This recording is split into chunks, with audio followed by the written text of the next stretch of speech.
Hi, I'm Cherie Krim, candidate for Panama City Beach, City Council, Ward 4. I'm running because I love our city.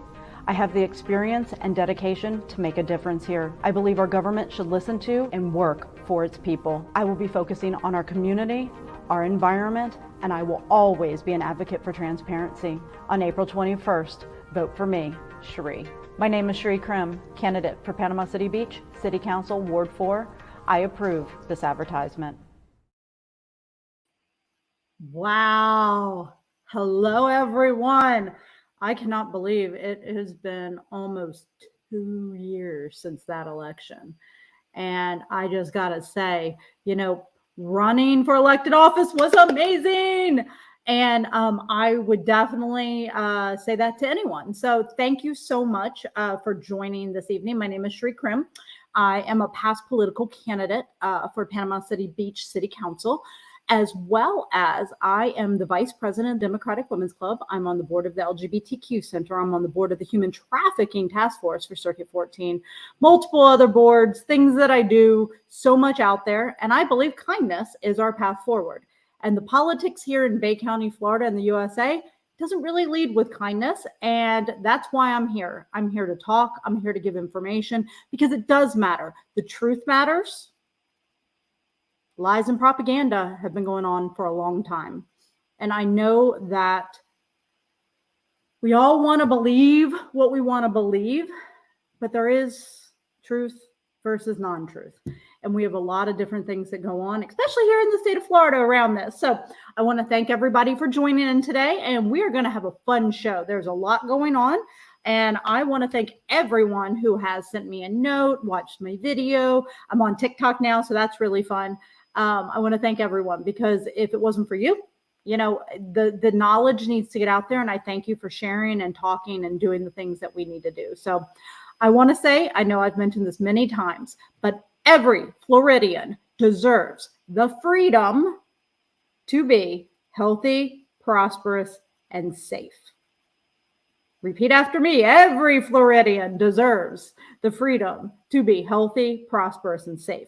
What does that actually mean? And what does that do for us, right? So let's talk about, and we're going to start off with the bill that, should have been passed by, every single Republican. But for some odd reason, they don't want you to have your insulin,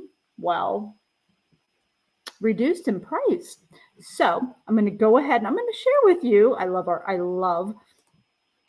all of the greatness here with this. So I'm going to go ahead and I'm going to pull up right here, and you guys can see on my screen. I'm trying to make sure we got this.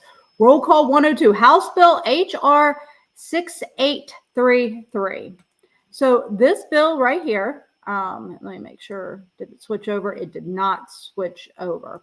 But if you read this bill, let me make this unshare. I'm going to remove and I'm going to share. Stop screen sharing. All right.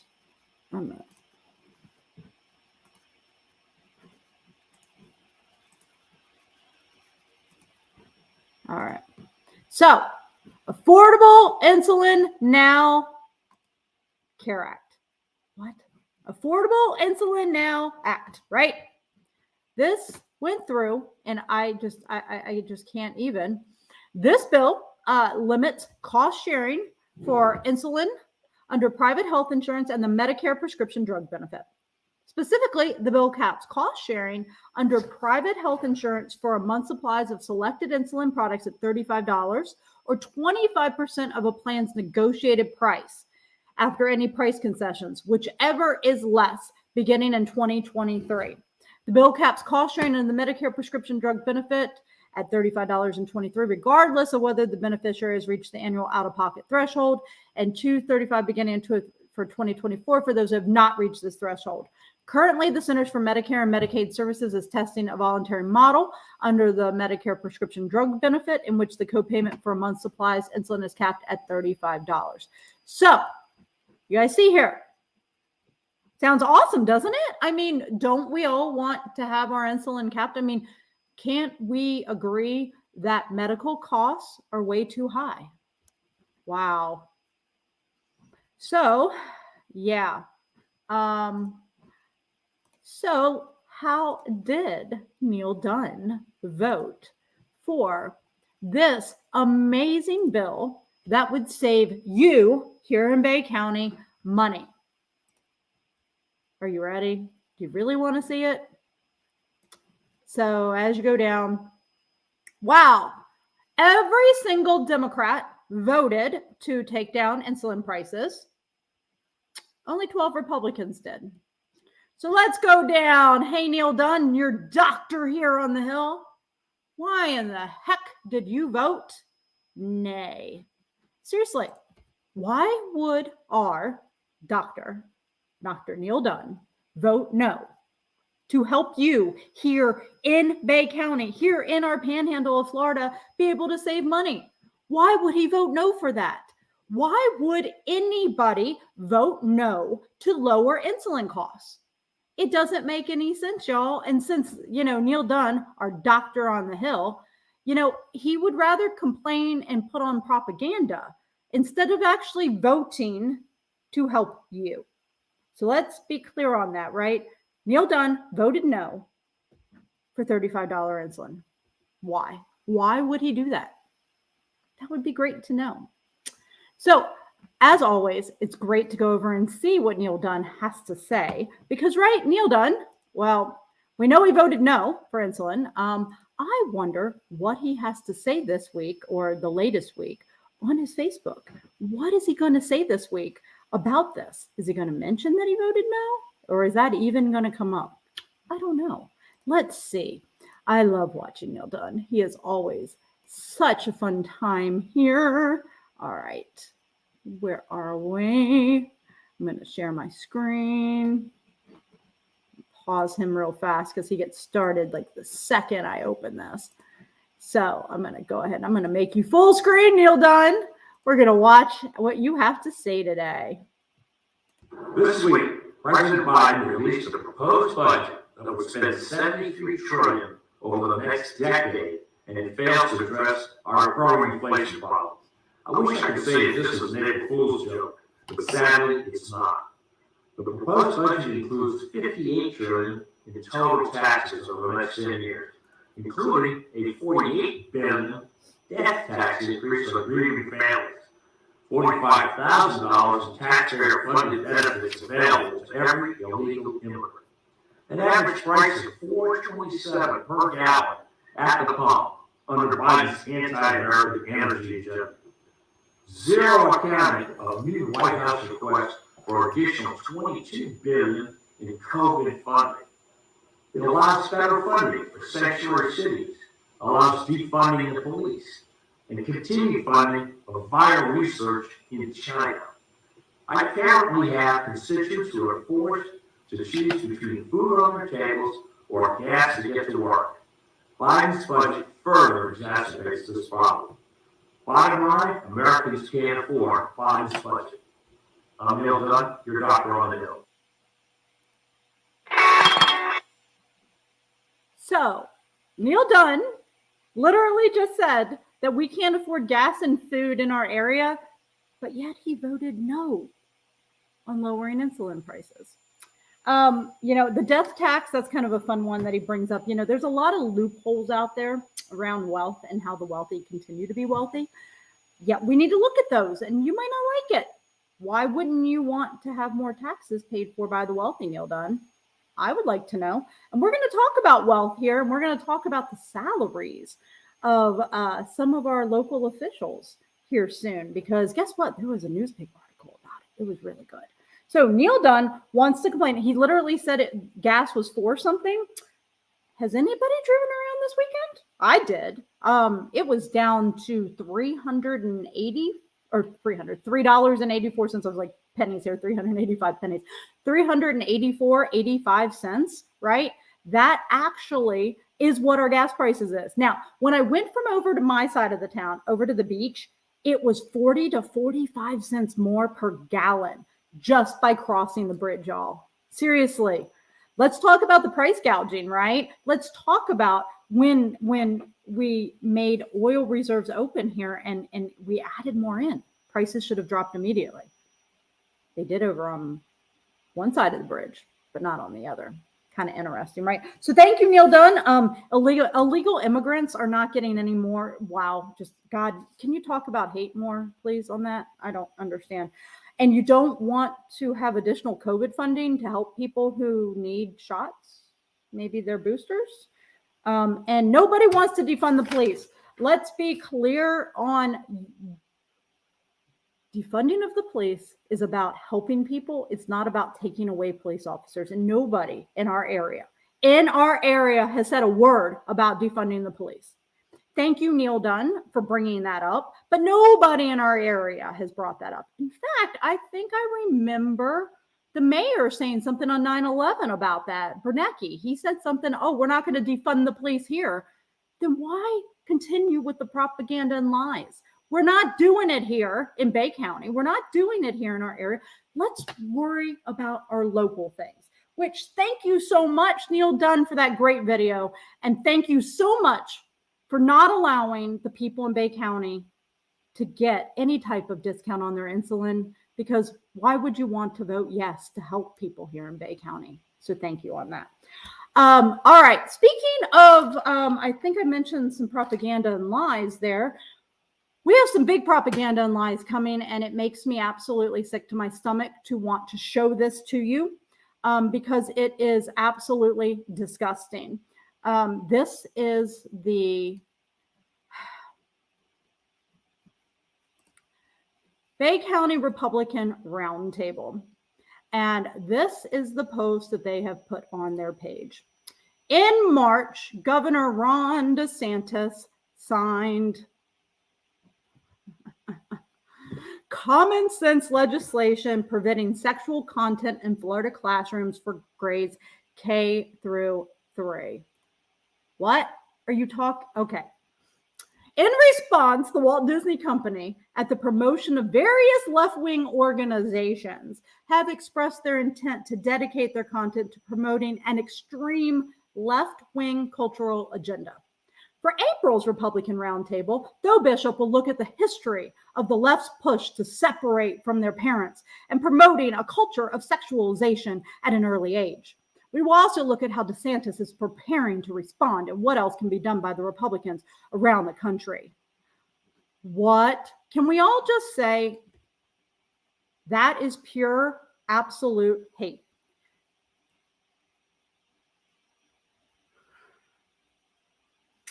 When I saw that this was the topic, nobody wants your kids. There is no sexualization at a young age.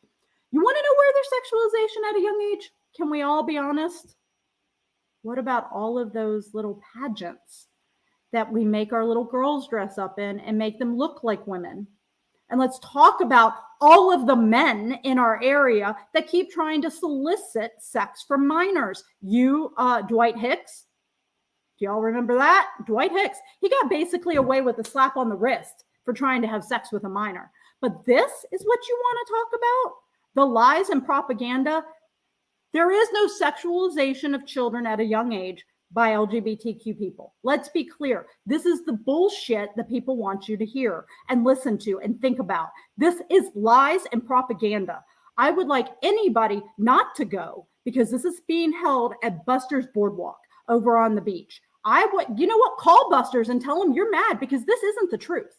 If it was the truth, they would have invited us from the LGBTQ Center to actually have a conversation about what is going on. Has that happened? No. Do you know what has happened though? Threats. LGBTQ people just want the same rights as you.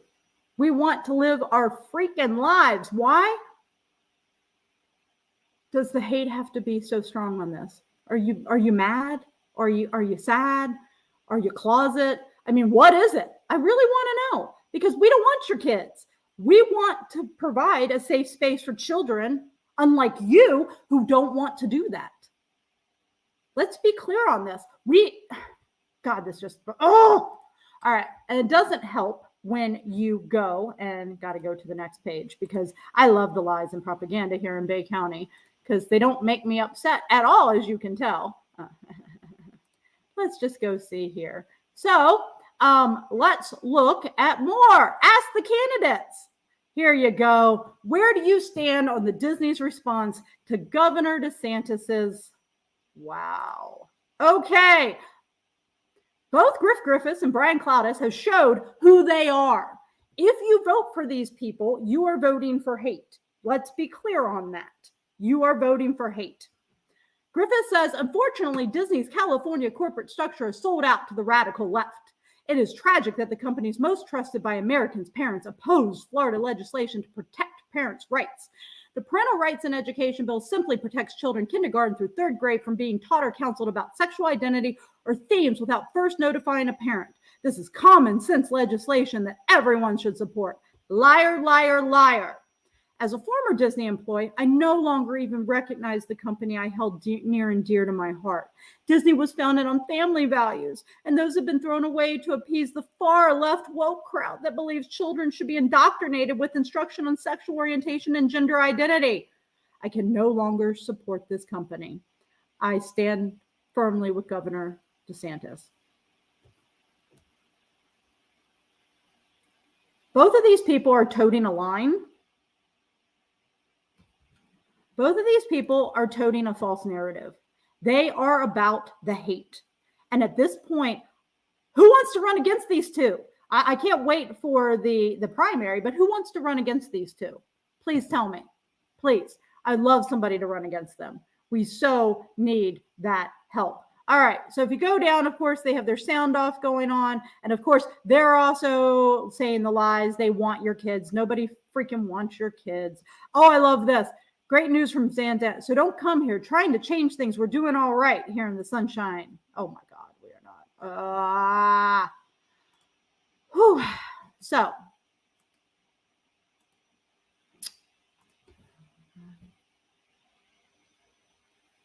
can we not allow the hate, the fear, and the greed to take over? It's time that we actually start looking at the issues we have here. Like, this area, we're number one in child human trafficking. And guess what? That has nothing to do with LGBTQ. We're number two in crime. That has nothing to do with LGBTQ. And opioids, that. How does any of that in our area? I just can't. Yes. Please call if you'd like to, and tell this place that you don't like that they're holding this event, because it is a bunch of lies and propaganda. And you know what? We have a choice. We don't have to go to these places, and we don't have to do this. But I would like everyone to make sure that they understand that we have a lot of lies and propaganda out there. And if anyone wanted to truly talk about the issues, they would sit down and talk with us at the LGBTQ Center. But has that happened? No. What has happened is threats of violence, as that will continue to happen because we allow that. We think it's okay because when we're calling on the phone or we're typing a warrior on the computer, it's okay to be hateful. But isn't that totally against what the church tells you to do? All right. Hate, harassments, and threats. How about we look at a law that was passed just a session ago called SB 90.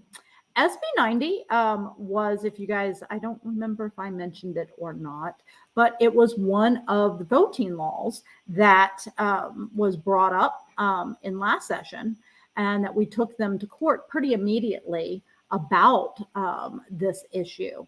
And the reason being because it was a problem. So the federal court strikes down the Florida voter suppression law, Senate Bill 90. They like literally take it down today. And that was just a few days ago, as the day on March 31st.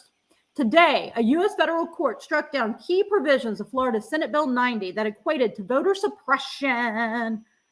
For democracy to work, it must include all voices. Senate Bill 90 was clearly an anti-voter measure that raised barriers to voting with specific impacts on elderly voters, voters with disabilities, students, and community of color, said Cecile Schoon, president of the League of Women Voters of Florida.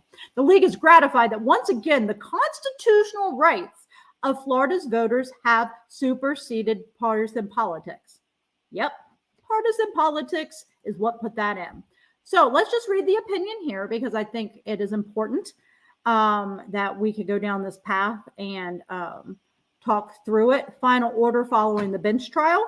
There's 228 pages of this. So we're not going to go through anything, but the case is about our sacred right to vote, won at a great cost in blood and treasure. Courts have long recognized that because the right to exercise this franchise in a free and unimpaired manner is preservative of other basic civil and political rights. That's it, right? The right to exercise franchise in a free and unimpaired manner to preserve other basic civil rights. Think about that. And so it's gone. They just said what they were doing in SB 90 was unconstitutional, and we can't do this. These are the rules and the laws that have been being passed here in Florida. And yet we have to go and fight them because we have, God, I'm going to bring out my picture again. If y'all haven't seen this, this is my favorite. Right? So here on this side is the Republican Party.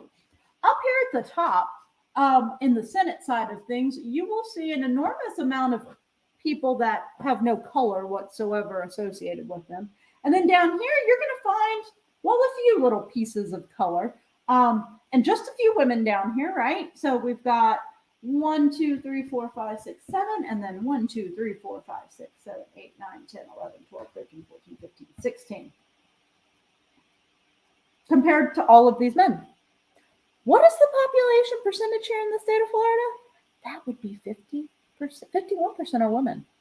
So why in the heck is this the Republican Party if they truly believe women? But let's go over to this side. This side's my favorite side. Look at the diversity and inclusion. And in fact, wow, 1, 2, 3, 4, 5, 6, 7, 8 women to their 7 women in the Senate. And then, how many was there again? 1, 2, 3, 4, 5, 6, 7, 8, 9, 10, 11, 12, 13, 14, 15, 16. We got 1, 2, 3, 4, 5, 6, 14, 15, 16, 17, 18, 19, 20, 21, 22, 23, 24. Who is the party that represents you, right? And as you can see, there's not one woman that's Black anywhere over here in the Republicans, but look at all the diversity that we have over on the Democrat side. It matters. Representation matters. And the fact of the matter is right now, Florida is being run by all of these white men right here. All of these white men right here. And that's wrong. It is 100% wrong. And we have to stand up and we have to vote and we have to do the best thing possible because this cannot continue. This is not who we are as a country. And this is not who Florida is. This is who the fringe part of Florida wants to be. This is still the hateful part of Florida that wants to be this way. So, goodness gracious, SB 90 violates the law. Thank you for doing what you can to get that done. Hey, let's go over now and let's go see what's going on in Panama City. Because I think we all know there was some issues in Panama City around the spring break. And I'm going to pull myself back up faster. There were issues around spring break if y'all hadn't heard about that. So that also prompted a meeting this last Friday about what happened on spring break. So just to be clear, and I think everybody is quite aware of this at this point, but let's make sure the lies are handled here.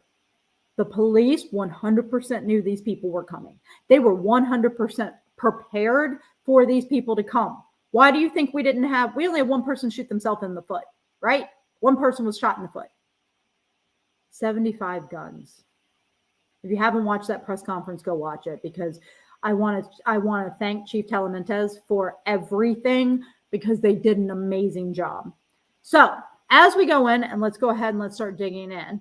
I'm going to scroll down here. They actually had, and you'll see here, Panama City Beach City Council approved the first reading of an ordinance that would give the city manager the authority to act quickly in an emergency situation where there is civil unrest caused by large crowds. And this was unanimously approved in the special meeting. So if you want to watch the meeting, I think you guys know, you can always go here. It was way long, and you had a lot of people not happy, and you had a lot of people talking, and you had a lot of people coming in and making many opinions, right, about what was going on. There's Hilton.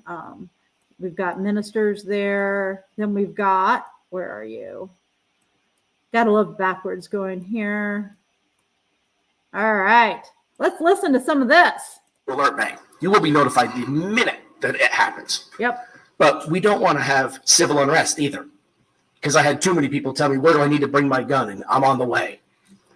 Law enforcement are trained professionals. Thank you, Mark. And I was with them all weekend watching them use Don't restraint. bring your gun out. When it would have been easy for someone who was untrained to make a mistake. And then we could have had an even bigger problem than we face today. Folks, we're very lucky to sit here today with one person being shot in the foot. As terrible of a statement as that is, that's the truth. We could have had numerous people severely injured or killed with what we saw in the streets this weekend.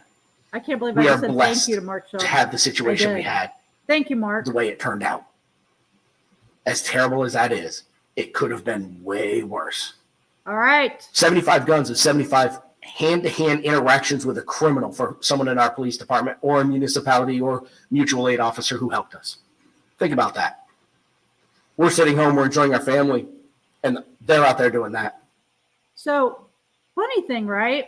If you think about this and you think about him just talking about all those guns out in the hands, do we need common sense gun legislation to help with these people having guns? Or are we okay with them all having guns? It's a good question. I don't know that answer. So I watched it happen all weekend. Taking guns off the streets has never been in the way it was this weekend. To put it into perspective, out of the 100 officers we had on the streets this weekend, they took 75 guns off the street. Miami had 400 people working this weekend. They took about 100 guns off the street. Our police department was aggressive, when I tell you, in taking these criminals and getting them off the street. So don't think that they were caught unprepared. Nope. It's the most prepared team in the world. I'll stand behind the city manager and stand behind our chief any day of the week. yes, they were. They worked tirelessly to chase this crowd around. Trust me, this crowd wanted to have a permanent event on Panama City Beach. Yep. They wanted to find a location on Panama City Beach. They were run all over the place. No, you can't go there. No, you're not going there. No, you're not going there. For months, that happened. They ended up across the bridge. Yep. But they spilled over here. And that's okay, because our chief's still there. He's still fighting, and he's on the front line taking care of our men and women and the people of this community. Public safety is first and foremost, and trust me, we won't go by without it. At this time, Public we will comments. take public comment. This And I do want to remind is everyone, a man who the is city council running meetings for, are campaign-free city council. zones. No mentions of elections He's going to be From the now first or the person past out. will be tolerated. We ask you refrain from making oral statements in support or opposing any candidate or office or referendum issue. Time is limited to 3 minutes per person, And Mark Mead's going to be the and we first will one listen up to each, there. then we will have more comments. Yes, sir. My name is Mark Mead. I live at Lake Town Wharf. Thank you, Chief Talamandes. Thank you, Chief Morgan. Why do The they have excellence him you on the- instill in why- our why brave can't you officers, see his face? firefighters, and EMTs was on display Why aren't center you showing stage over them? the past There weekend. you go. Thank Please you. extend my personal thanks for their heroic effort. And they saved many lives, but that's wrong. They saved every life. So I'm going to correct that right now. They saved every life, and that's a miracle. Last weekend, we were assaulted on a grand scale on the national stage. Our great city was besieged by lawless crowds. Our great city had its reputation sullied as the events played out on national media. Our reputation as a family-friendly seaside resort was dealt an embarrassing blow. As a result, all of the progress we have made to become a family-friendly resort was set back by decades. Now, All of the hyperbole has begun, as evinced by our presence here today. All of the how could this have ever happened and this can never happen again has been called out. But this time, it must go beyond the empty epithets and hollow proclamations. We must show the nation that we were embarrassed in front of just last weekend, that this failure of leadership will not be tolerated. That's why I regretfully call for the resignation of Mayor Sheldon. Sir, it happened on your watch. The buck stops with you. You are the CEO of this company called Panama City Beach, and we had a catastrophe, and you have to step down and take that responsibility. We all know what they did, but spring break has been going on for 20 years, and now we had the stuff in Miami, and now we're going to pass an ordinance like we didn't know any of this was going on. So that's why I call for your resignation. You did not fulfill your oath, and as such, the underlying premise has been breached. You must resign so we can show neither the bad behavior nor the glaring lack of leadership will be tolerated by the great people of Panama City Beach. I'm sure the remainder of the city council and the fair-minded people of Panama City Beach will join me in this clarion call. We'll be fine once you resign. I said, we'll be fine once you resign. We'll be fine once you resign. I yield the floor.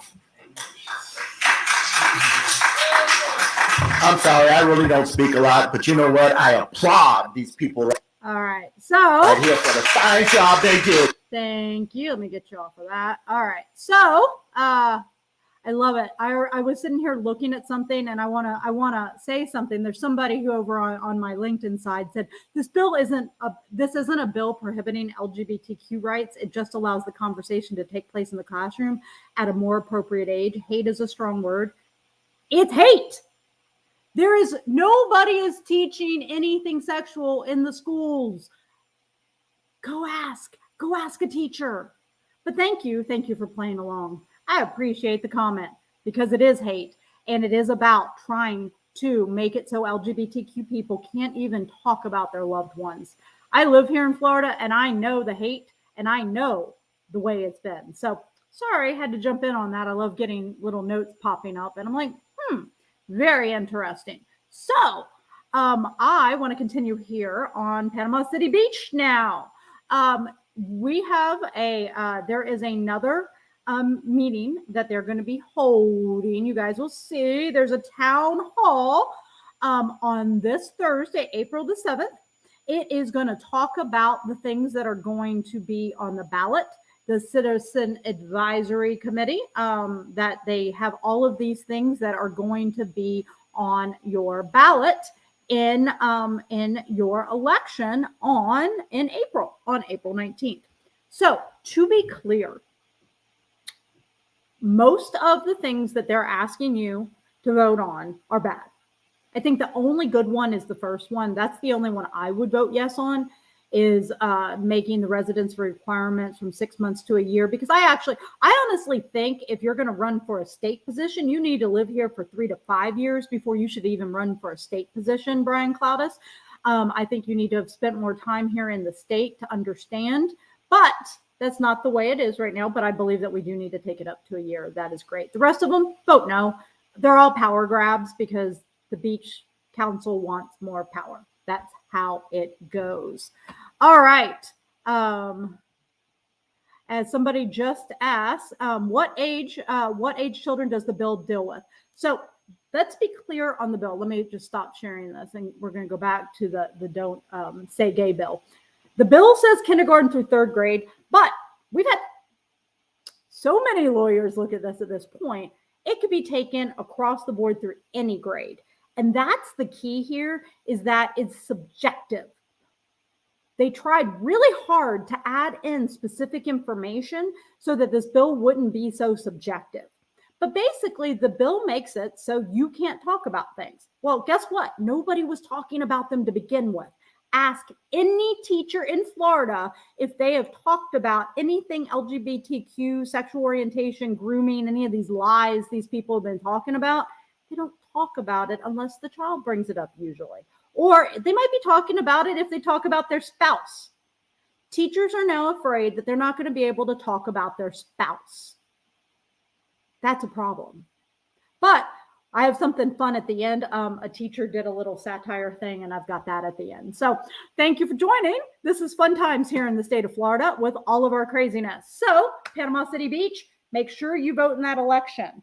Ballot candidates. We will talk about the candidates when we go through all of that at the end, like we normally do. But I want to mention the League of Women Voters of Bay County did hold nobody talks about anything sexual in kindergarten. That's the answer, sir. I don't know what more you want me to say to you. Nobody talks about it. You want to know who does talk about it in kindergarten? All of these moms that dress up their little girls and make them put on makeup. Let's talk about the sexualization of little girls that way and all of these things. So nobody's talking about anything sexual in kindergarten. That's the lies that were made up to get this bill passed. All right, we're not going to talk anymore on that, but thank you for a great comment there. So the League of Women Voters did do an amazing job. So go check it out. If you've got any questions on your Bay County people that are running, you can learn about them. We tried to ask them good questions. So it was a great time. So go watch it on the League of Women Voters site. All right. We've talked about all of that. The questions. Oh, goodness. The best part ever. I found the best article about thank you, Panama City News Herald, for this great article. And I'm going to have to go backwards to get to it because, of course, things change out here on my screen once I start pushing things. So there we go. I will mention, it does say, you will see the judge, the state lawmaker's explanation of voting laws is nonsensical, right? So that's the funny part about what we talked about earlier with the SB 90 and violating the laws. So let me go, and I want to say it was just here. Was it on Sunday? Where is it? Just had it popped up on my screen, y'all. Sorry, things are deciding to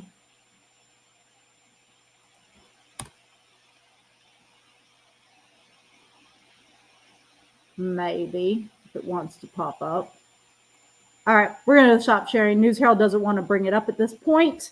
But what you can find if you go to the News Herald is there's actually an article that goes through everything about our local officials and how much money they make, such as Mark McQueen and the city manager over in Panama City.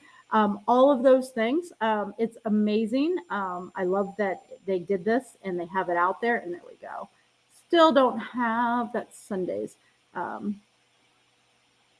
Trying to go and browse here to find it for us. But it goes through all of the salaries. So it's really cool to see. And I'm going to see if I can. No, that's Sundays, Universal.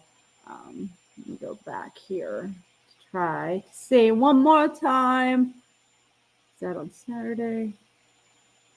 Yeah, everything's running slow here on the News Herald site. But if you want to go look at it, it actually can go through and it talks about all the salaries. Yeah, over $100,000. I mean, what is it? One of them makes like 170, 165 city manager wise.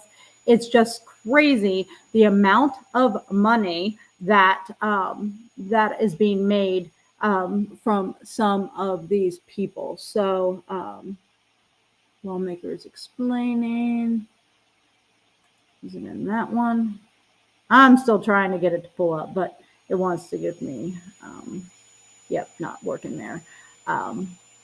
So if you want to know, it's in the paper. I am so excited that they actually put it in there because I think it is important for us to know what, those type of things, right? To know what these type of people are making in our area because it's important to understand what is going on there. So go check out the News Herald if you haven't seen it. And sorry that the website's not giving me a hard time now.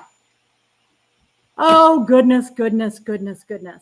So let's go ahead and let's see what is going on in the world of, well, yes,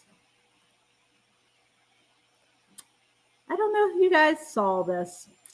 So the January 6th panel is missing roughly 8 hours of Trump's phone calls.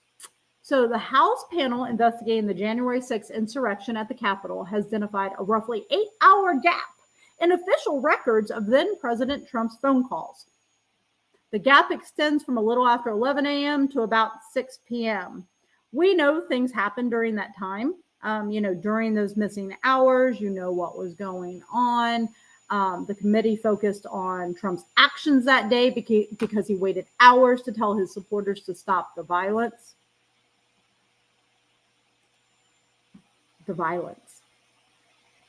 January 6th was violent. There's over 750 people that got arrested so far. It's just absolutely crazy, the amount of people. But it was a violent trying to overthrow the government, they broke into the Capitol with a Confederate flag that has never been in the Capitol before. So yes, this is a problem. No president, there's a reason why we have rules in place. It's called Richard Nixon and Watergate. And you cannot just do whatever you want when you're president. You have to keep track of what you do. This is a problem, right? So this is one problem. Let's look at the other one that's going on that maybe you don't know about, or maybe you do, because we like to believe that Donald Trump can do no wrong. But these are things that are a problem. Donald Trump took documents to Mar-a-Lago that are so sensitive, they may not even be described in a public report. Think about that. Why would you take classified information to Mar-a-Lago? Let's see. He's hiding his calls and what went on the day of the insurrection, right? He took sensitive information that should have never left. Why? I don't know, but we're going to find out, and it's going to be interesting watching all of this just happen, right? Because this is not new.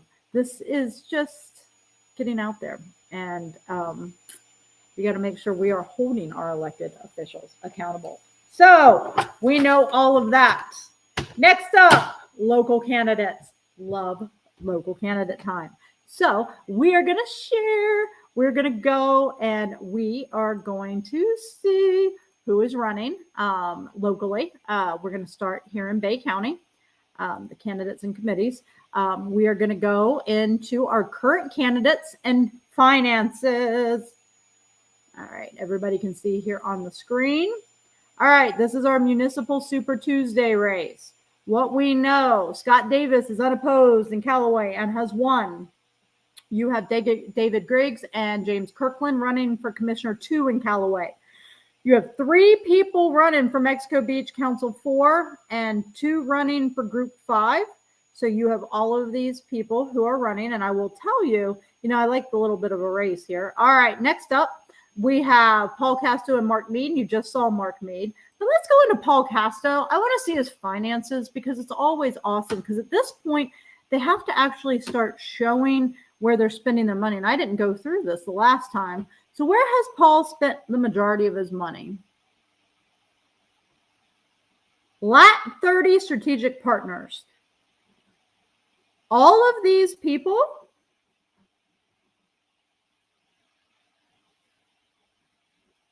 this is basically how they hide where they spend their money, right? Because they pay it all to one place. Now, why all of it has to be separate, right? The various TV ads, that right there, that's because he's putting ads on TV. And that's, yeah. All right, let's go back.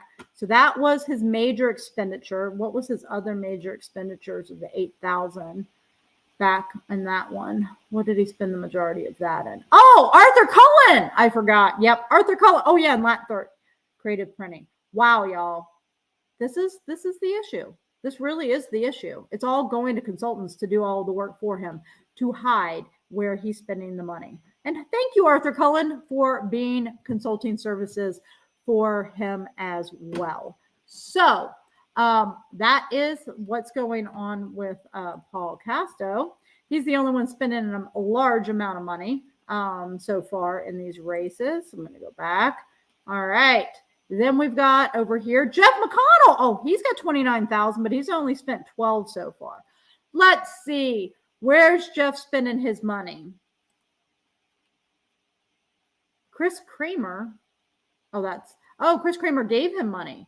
And then William Kramer gave him, and one, yeah, okay, you guys can see who's giving money here to this. But, oh, look, Arthur Cullen again. Creative Printing and Lat 30 Partners. Are y'all starting to see a pattern here? Why?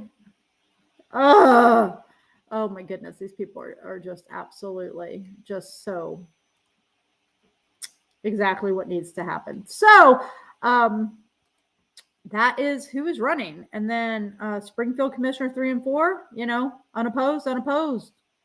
So, and then Springfield Mayor, these two men are running. So, and Mary, you've got Paul Casto, Mary Coburn. Thank you guys for running. I appreciate everybody for running for office because it is important to run for office, and I will thank anybody who does. But we have to pay attention to who's running for office and where they spend their money. And I want to thank you for showing that the two of you are in the same thing. And so you're probably in the same camp as, say, Phil Griffiths. Oh, let's see where he spends his money. Oh, we're going to be able to start to see things because he's starting to run and pay attention. He made his announcement and all. So that is the current candidates for that. Well, I'm going to bring that back up and share it again because I want to see the next election so we can see who has who is going to be running in the next election. So let me scroll down. This was the local. So let's go to the next one, the primary, and let's see who we have here. So far, we have Robert Carroll for District 2, Doug Moore for District 4, Dyer for Bay County Judge Group 3. We have multiple people for District 2 School Board. So Ann Leonard, amazing person running there. Francis E. Gordon, who ran before. And then Brenda, who won last time and doesn't feel like doing it again. And then you got Steve Moss and Frank Self. So this is what we have so far here in this. Thank you so much for everybody who is running on that. Now let's go look at the state level and let's see what is going on. State level. Share the screen. State level. Let's look at the 2022. So, United States Senator. I really don't know why I'm not seeing Val Deming's name there yet. But I've been wondering that for a while. And then we have a couple more people running that I don't see their names on there. Interesting. But these are the people so far that have put in for senator. And in fact, Rubio hasn't even put in his paperwork for senator yet. All right, United States Representative. Gotta love it. Matt Gaetz has lots of Republicans running against him and 2 Dems. Then we have over here Neil Dunn, and then these 2 people who have been sitting here who have done nothing so far that I have been able to see anything. So these 2 people they've been there for a long time running against Neil Dunn. So let's see, does Neil Dunn have anything? Nope. Campaign documents. He's got nothing so far. Just acknowledgement letter and all of that. All right, let's go on down. Governor race. Holy moly, y'all. Look at all these people running for governor. Nikki Fried. Ron DeSantis. Look at all these Dems running for governor. Look at all these Republicans running against him. Look at all the write-in candidates and the individuals and the MPAs. Thank you all for running for our governor. Attorney General. Daniel Ohlfelder. There we go. We got a bunch of Dems running for Attorney General here against Ashley Moody. Then we have Chief Financial Officer, Jimmy Petronis from our area, and a bunch of people running against him. Ty Javella. I actually got to meet him. Commissioner of Agriculture, Ryan Morales. We've got a bunch of people. He's the only Dem so far running for Commissioner of Agriculture, but we got a Walton Simpson. That sounds familiar. We don't want his type of hate anymore. State Attorney. Public Defender. State Senator. There we go. Over here in District 1, Broxton's running unopposed right now. But if y'all look here, we got George Gaynor. Carolyn Zonia's run against him. And now we've got Regina Levon Piazza as a Republican. Woo! With campaign finance activity already. What? No, there's none of that left. Wow. Okay, Regina Levon Piazza. I don't know who you are, but thank you for running. God, we got a Republican voted. Woo! George Gainer's got competition this time, y'all. That's freaking amazing. I'm so excited about that. Go that. Next up, state representative. We are in District 6, and so far we got Brian Cloudis and Griffith. So let's see. Hey, Brian Cloudis. All right, let's see. Your campaign finance activity. Woo! Look at that! $16,000. I want all of it. Let's see, contributions. Let's see. We got a lot of contributions. And Brian keeps doing in-kind donations to himself, which I don't understand, but whatever on that. So we have a bunch of people who have given by check, and you will see here, we've got bunches of people who are giving little amounts of money. I like this. It's showing grassroots. It really is. So the question is, I mean, him putting in all of this, where did this come from? Why did it take so long to come in here? And I want to know why that's an in-kind. Why did he get an in-kind facility rental at the SAP house? An in-kind from Mother's Wine Market, and in kind.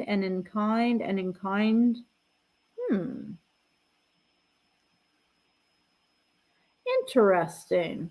This matters. And when you're giving in-kind donations, so I haven't seen the Spring Hill Suites yet, so that's a whole nother issue there. But wow. Okay. Thank you guys for all these awesome in-kind donations for this wonderful person. So thank you. Go Brian Cloudis for getting all kinds of things. Let's see. Oh my God, all that in kind. But we're not really spending. So let's see what you've spent your money on. Oh, WinRed. And then you gave yourself money back. And then more on WinRed. And then 5411 fundraising consultant. What? Software? WebElect? Okay. Reimbursement? Well, I don't understand. Wow. And why? Okay, here's my question. And this is a great question upon question. And I'm going to ask this of any candidate who runs. Why would you go and have your t-shirts printed not in your area? Seriously. Why wouldn't you have stuff made in the area, Brian Cloudis? If it's about the locals and it's about Florida, why are you having your shirts made in Georgia? Let's be clear. That's not the way things, no. All right, next up. Let's go over here and let's check out Griffiths. Now, we already know he's got lots of money. The question is, has he started to spend any of it? All right, so he spent some money. We know what he spent. Let's go back here. There. That was WinRed. Huh? Oh, that's the in-kind donations. I did checks instead of contributions instead of expenditures because I want expenditures, which again goes to consulting. And why Lat 30? Have we seen that before? Who's helping Lat 30? I think that was what, McConnell and Paul Casto? Interesting. Imagine how this goes. All right. No, cancel. All right. So, thank you for that. Let's see. Majority of that. And he only barely spent anything in the month of February. Doster Accounting Services, of course, we need to pay for accounting services. But he hasn't gotten any more money. The money's been in there. Think about this. He's had that money in that account. That's crazy, y'all. Goodness gracious. So it matters who we vote for. It matters what their values are, and it matters who's helping them, because you can see how it is become. I want to know how much money these people are making in the back end running these, right?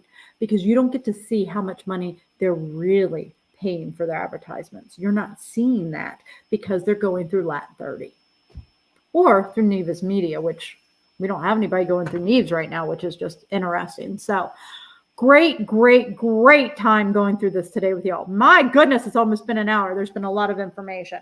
So I want to bring up something very quickly about kindness and values. If you value kindness, I'm here for you. If you value people being allowed to actually have their amendment rights and be able to have free speech, because it isn't the conservatives who have their free speech being taken away from them. It's the way that they're acting, playing the victim. Nobody's told you can't have your bigoted, your racist, your hateful opinions. I just don't have to listen to them, and neither do other companies. And I feel very sad that we are in a state that it's us versus them, and it doesn't have to be this way, y'all. We can be better for all of us, and that is the point. These hateful bills and people trying to tell me it's not based on hate. It is. If it wasn't based on hate, they would have included things in the bill, the parental rights bill, about maybe talking about, oh, I don't know. We don't want to talk about rape or incest, do we, in those age groups either? But that wasn't included in the bill. We don't want to talk about, I don't know, daddy cheating on mommy. That wasn't in the bill. Incest, none of that. Or child abuse, that wasn't in the bill. But sexual orientation and gender identity was. It's a key there, y'all. That's the reason they added it to the bill. Don't let nobody ask a teacher in Florida. No teacher from kindergarten to third grade has been teaching any of this.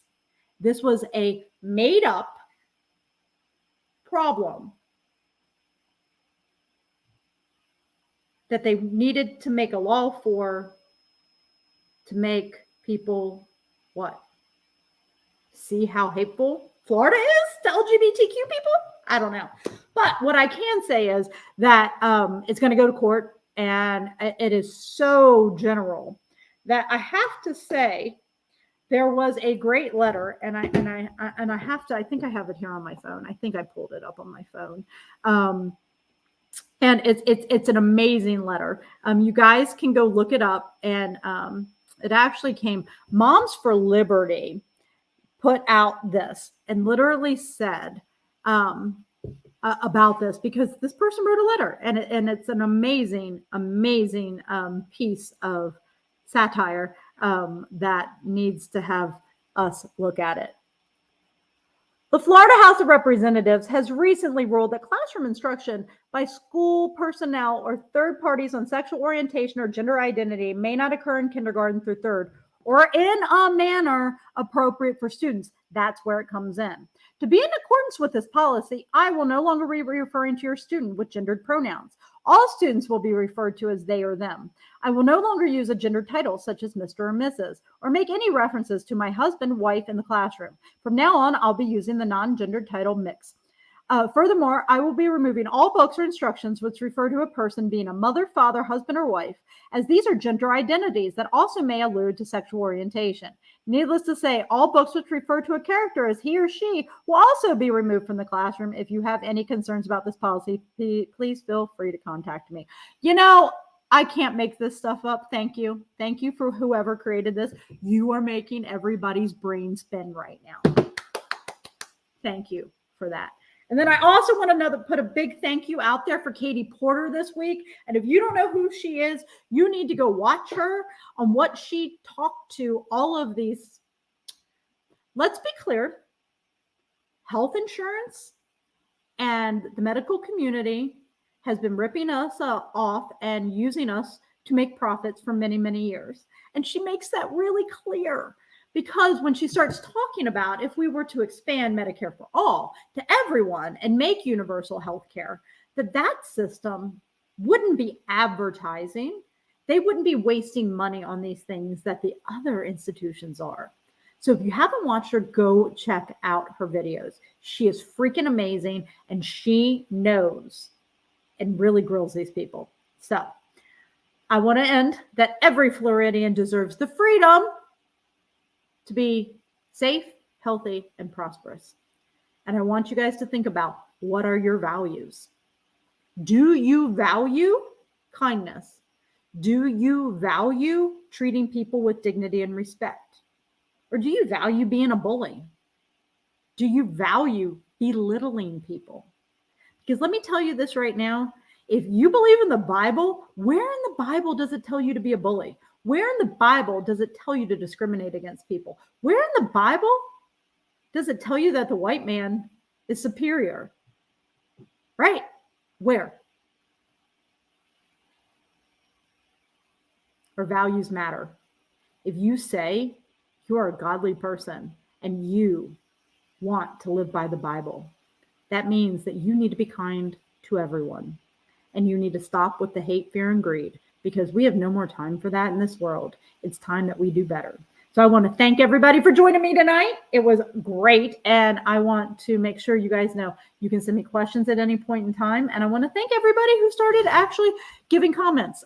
This was fun. I had some comments, and I want to thank you for bringing those comments. But I want to be clear, and just again, nobody's teaching sex in school at all in those grades. But yet we want to try to believe, yeah, goodness gracious. But thank you guys. I enjoyed being here this evening, and I want to thank everyone. I will be back with you again in a couple weeks, and I am very excited to be here and to keep doing this.